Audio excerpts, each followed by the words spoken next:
Hey guys, Sanjeev here. Welcome back to my channel. और आज मैं द Peerless Martial Spirit का पार्ट 16 एक्सप्लेन करने जा रहा हूँ। गाइस मेरी वीडियो अगर आपको थोड़ा सा पसंद आता है तो प्लीज आप मेरी इस वीडियो को बस एक लाइक शेयर एंड सब्सक्राइब जरूर ठोक देना। तो चलिए गाइस बिना किसी देर के बिना किसी हिचकिचाहट के शुरू करते हैं आज की वीडियो।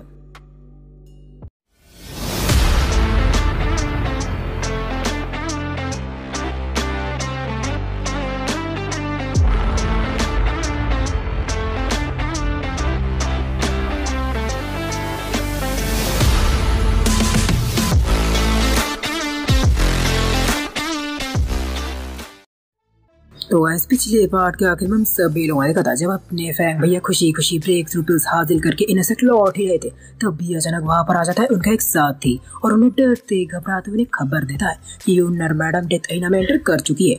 और ये सुनकर तो फैंग भैया की खुशी पल भर में एक भयंकर डर में तब्दील हो जाता है।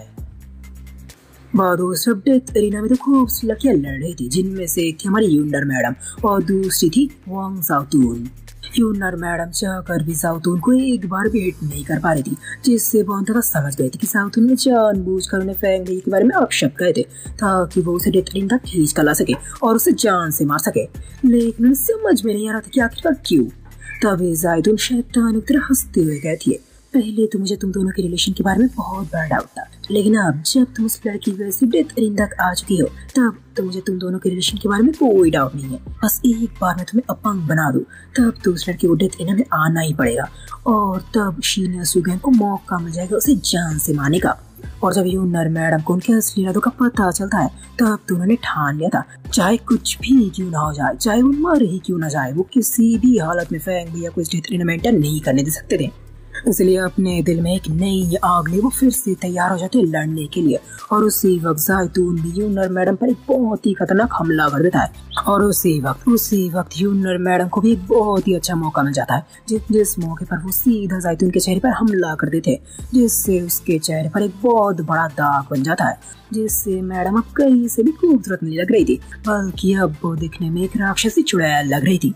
पर इस बात से मैडम काफी ज्यादा भड़क जाती है। वो दहाड़ते हुए कहती है, तेरी हिम्मत कैसे हुई मेरे चेहरे पर हमला करने की? तुझे अंदाजा भी है आज मैं जहाँ कहीं भी हूँ ये बस मेरे चेहरे की वजह से है। आसान शब्दों में मैडम ने ताकत के इस मुकाम को हासिल करने के लिए कई बार अपने शरीर का सौदा किया था, लेकिन अब जब उनका चेहरा बिगड़ चुका था तब ऐसा नहीं कर सकती थी। इसीलिए मैडम दहाड़ते हुए कहती है, अब मैंने सोच लिया है, अब मैं ना सिर्फ तुझे अपंग बनाऊंगा बल्कि मैं तेरे चेहरे को भी बर्बाद करूंगा और मैं तेरी जिंदगी को नरक में बदल दूंगा। और जायतून की ऐसी घिनौनी बातों को सुनकर देखने वाली सही पब्लिक तो उसे गालियां देने लगता है, क्योंकि कल्टीवेटर होने की वजह से घायल होना बहुत आम बात है, जिन घावों को छोटी मोटी दवाई से ठीक भी किया जा सकता है। जायतून इस छोटी सी वजह से न सिर्फ अपने ओपोनेंट के कल्टीवेशन प्रोग्रेस को रोकना चाहती है बल्कि वो उसे अपंग बनाना चाहती है और उसे बुरी तरह से टॉर्चर भी करना चाहती है। ये कहीं से भी कल्टीवेटर होने के लक्षण नहीं थे। वह दूसरा भाई शैनशु नाम का एक बंदा भी जायतून के इस काम से बहुत ज्यादा भड़का था और ये कोई ऐसा वैसा बंदा नहीं था, ये जनरल रैंकिंग का 7th पोजीशन वाला बंदा था। लेकिन ऐसी पावर और ऐसी पोजीशन होने के बाद भी वो रूल्स के खिलाफ जाकर कुछ भी नहीं कर सकते थे। वह दूसरा एल्डर जू को भी जायतून की हरकत बिल्कुल भी अच्छी नहीं लग रही थी। वो चाहता तो था इन सभी को रोकने के लिए लेकिन वो भी रूल्स के खिलाफ जाकर कुछ भी नहीं कर सकते थे। अब तो वो मन बस एक ही दुआ कर रहे थे कि काश यहाँ पर फैंग भैया आ जाए। वह दूसरा जायतून ने भी गुस्से में यूनर मैडम पर एक जानलेवा हमला कर दिया था और पिछली बार के हमले से यूनर मैडम का एनर्जी कोर पूरी तरह से डिस्ट्रॉय हो गया था, जिससे उन्होंने भी मन अपनी किस्मत को मान लिया था।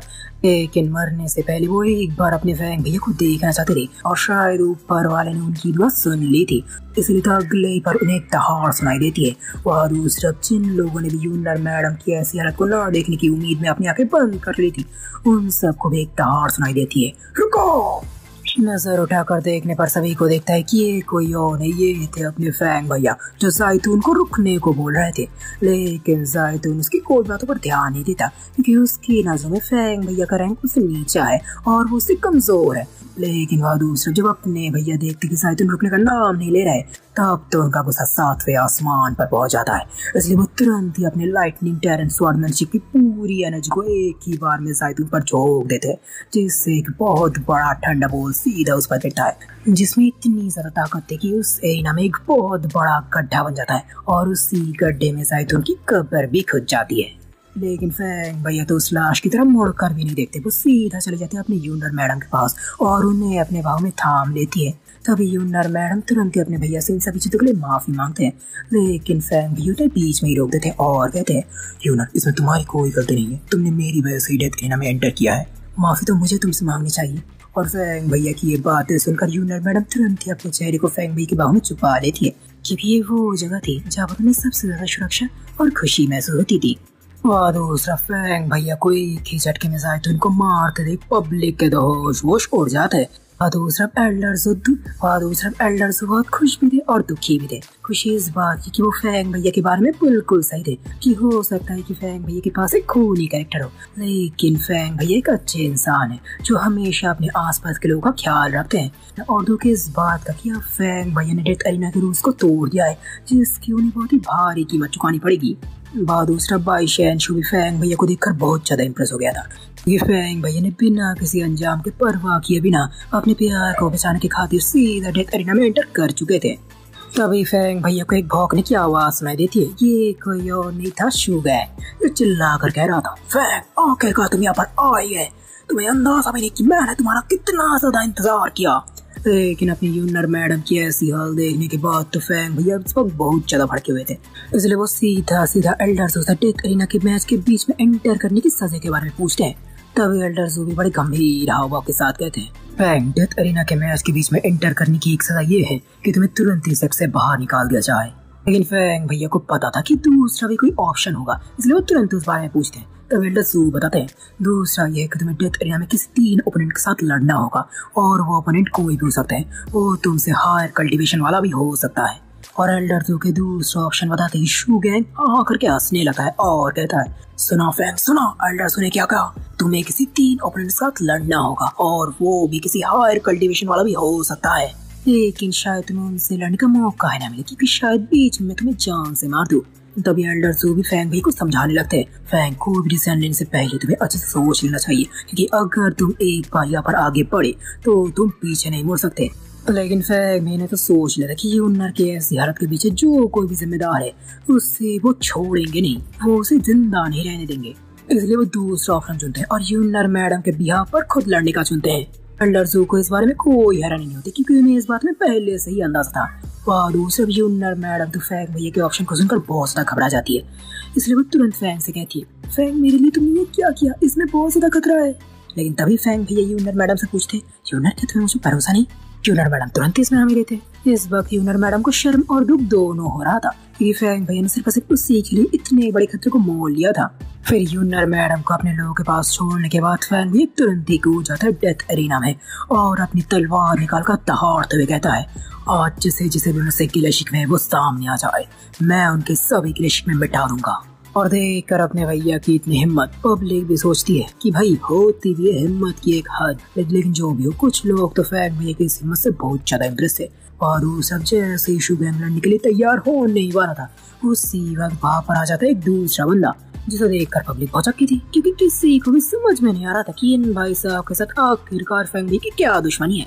वहाँ शू गैंग फुफकारते हुए कहता है, ज़ेनो तुमने मेरी स्पॉटलाइट छीन ली, अब लो भैया लो, आप आए थे स्पॉटलाइट कमाने या फिर अपने भैया का बदला लेने। लेकिन जो भी हो ये बात अब साफ हो चुकी थी कि इन भाई साहब को अपने भाई की मौत से कोई फर्क नहीं पड़ता था। भाई साहब को तो अपनी इज्जत की पड़ी थी कि कैसे कैसे उनके होते हुए उनके भाई को कोई हाथ भी लगाए, ये तो भरी दोपहर में उनकी इज्जत उतारना हो गई। तभी शैनू शू गैंग से कहता है, सीनियर शू आप चिंता मत कीजिए, मैं बस फैंग के साथ थोड़ा सा खेलना चाहता हूँ और थोड़ा खेलने के बाद मैं खुद ही हार मान लूंगा, फिर आप उसे टपका देना। ये सुनकर शू गैंग मान जाता है, लेकिन वो उसे धमकी देता है कि अगर तूने उसे टपकाया तो मैं तुझे टपका दूंगा। तभी ज़ैनू अपने भैया को अपनी तारीफ देने लगता है, लेकिन अपने भैया को उनकी तारीफ सुनने में कोई दिलचस्पी नहीं थी, इसलिए वो उसे घूरते पूछते कि आखिरकार उनसे दिक्कत क्या है। तभी भाई साहब बताते कि मुझे बस पसंद नहीं आ रही तुम्हारी शक्ल, और बस इसे सुनते ही सटक जाती है अपने भैया की अकल, इसलिए वो तुरंत ही उसके ऊपर एक लात जड़ देते हैं। और अपने भैया की रफ्तार इतनी तेज थी कि भाई साहब को तो रिएक्ट करने का भी मौका नहीं मिलता, और भाई साहब किसी कटी पतंग की तरह मैदान से बाहर चले जाते हैं। और ये देखकर पब्लिक का तो होश हो जाता है, क्योंकि 18 रैंक वाले बंदी को एक ही बार में हराना तक ठीक था, लेकिन 12 रैंक वाले को एक ही झटके में हरा देना ये कोई छोटी मोटी बात नहीं थी, जिससे लोग समझ गए थे कि फैंग भैया की ताकत उनकी सोच से भी ज्यादा है। इसके बाद फेंग भाई दहाड़ते हुए कहता है, अगर इसके बाद कोई और आकर मेरा वक्त बर्बाद करेगा तो इसका अंजाम उतना भी अच्छा नहीं होगा। तभी एरिना में एंटर करता है शूगान। इस वक्त भाई साहब जैन को गाली दे रहा था क्योंकि भाई साहब अपने आप को बता रहा था एक एटम बम, लेकिन भाई साहब तो थे असल में फुस्की बम। लेकिन भाई साहब को अपनी ताकत पर पूरा भरोसा था, इसीलिए वो अपने भैया को कहते हैं, अबे तूने उस चूहे को हराने के बाद अपने आप को क्या समझ के रखा है? तो चेहरा ना मेरी छोटी उंगली का काम है, छोटी उंगली का। लेकिन अपने भैया थे इसलिए वो अपने स्वैग में कहते, अबे इतना भौंक क्यों रहा है, हमला करना है तो करना। ये सुनकर भाई साहब भड़क जाता है और अपनी सबसे powerful technique mountain shuttering hands पर हमला कर देता है। ये देखकर पब्लिक के होश हो जाता है क्योंकि एक 8 ग्रेड रैंक स्किल थी जो सच में बहुत ज्यादा पावरफुल थी। लेकिन वह दूसरा बाइशेन जो कि तेज नजर से कुछ भी नहीं बच पाता। वो समझ जाता है कि भले ये माउंटेन शटरिंग हैंड हो लेकिन ये पूरी तरह से वो तकनीक नहीं है। इसका मतलब साफ था कि शूगैंग से इस टेक्निक को मास्टर नहीं कर पाया है। और दूसरा शैनशू की तरफ फैंग भाई भी इस तकनीक को समझ गए थे, लेकिन फिर भी वो इस तकनीक को हल्के में ले लेते और अपनी मार्शल स्पिरिट को एक्टिवेट करके एक ही झटके में उसके हमले को नलीफाई कर देते। और दूसरा फैंग भैया की मार्शल स्पिरिट देखने के बाद भी शूगैंग के भी हवा बदल चुके थे, लेकिन अब भाई साहब पीछे नहीं हट सकते थे, इसलिए वो इस बार अपनी पूरी ताकत से अपने भैया पर हमला कर देते और फैंग भैया भी तुरंत ही अपनी तलवार चला देते। लेकिन अगले पल हम देखते कि फैंग भाई के हाथ से तलवार छूट चुका है। सवाल ये उठता कि जब फैंग भाई ने 78th पोजीशन वाले ली साइड को बड़े आराम से मार दिया था, तब 19th पोजीशन वाले शूगैंग के सामने तो कमजोर क्यों पड़ रहे थे।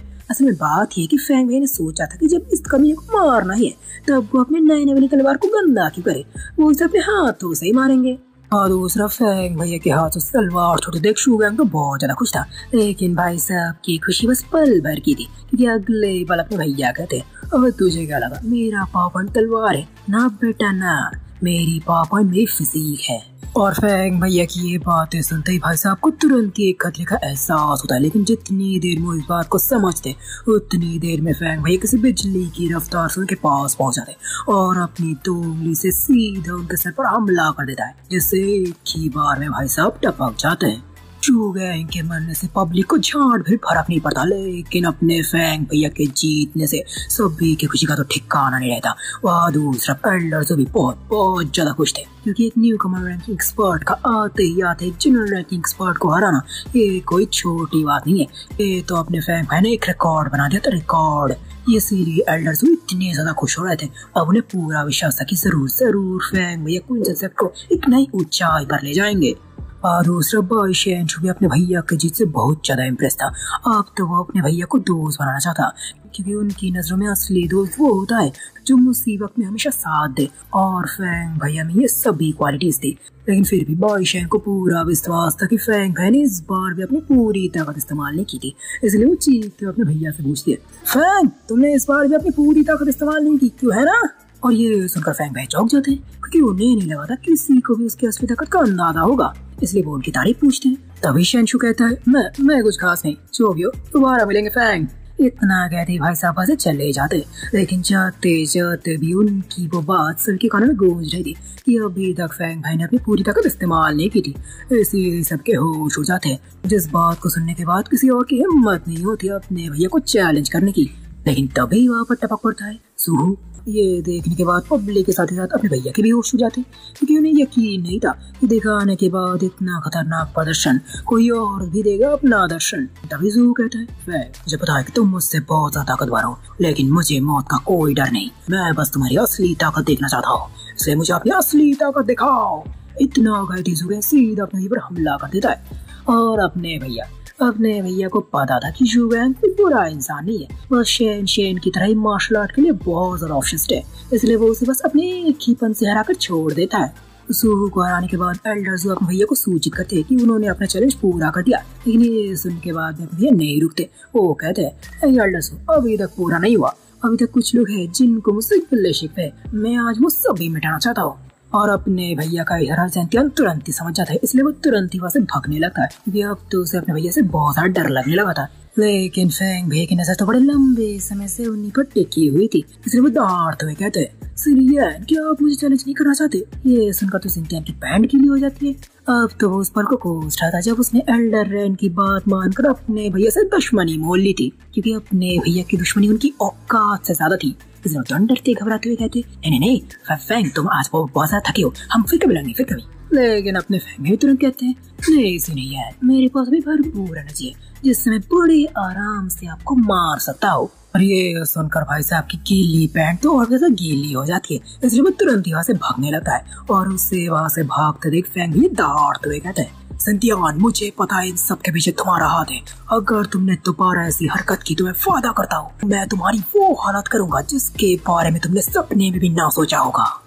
इसके बाद अपने सभी चैलेंज को पूरा करने के बाद फैंग भी तुरंत ही यूनर मैडम के पास आ जाती है और उन्हें अपने गोद में उठा लेती है। इस वक्त यूनर मैडम काफी शर्मा रही थी क्योंकि फैंग भैया लड़ते हुए सच में बहुत बहुत ज्यादा कूल लग रहे थे।